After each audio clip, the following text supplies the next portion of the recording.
Pumalag ang ilang mga mamamahayag sa bagong accreditation guidelines ng Presidential Communications Office o PCO para makapag-cover sa Malacanang.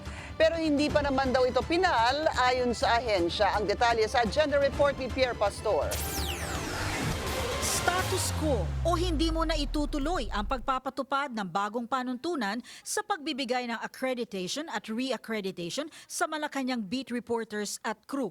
Ito ang naging tugon ng Presidential Communication Office matapos makipagpulong ang Malacanang Press Corps kay PCO Secretary J. Ruiz at ibang PCO officials kaninang umaga.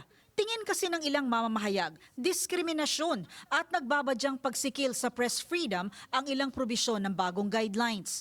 Kabilang dito ang sinabing dapat 5 taon nang nasa political beat ang mga magko-cover ng palasyo at dapat hindi bababa sa 5 taon ang kumpanyang kinabibilangan nito.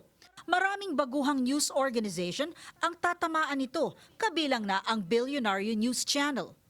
Sa statement ng Malacanang Press Corps, kailangan din daw linawin ng PCO ang probisyon sa false reporting na isang ground umano para tanggalan ng accreditation ng isang news entity. Baka raw kasi magamit itong rason sa pagtatanggal ng wala namang malinaw na dahilan. Sa isang programa sa radyo kaninang umaga, sinagot ni UC Claire Castro ang issue.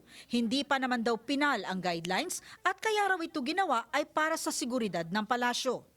Sinabi din ng PCO na bukas naman ito sa mga opinyon at suhestyon ng Malacanang beat reporters. Pinasusumiti ng position paper ang MPC patungkol sa accreditation rules para sa mas malinaw at katanggap-tanggap na guidelines. Napagkasunduan din ang dalawang panig na magtutulungan para makamit ang integridad ng pagko-cover ng Malacanang beat.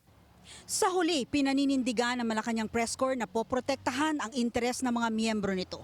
Palalakasin ang self-regulation ng mga media group at itataguyod ang independent, critical at ethical reporting. Para sa Agenda, Pierre Pastor, Billionaire News Channel.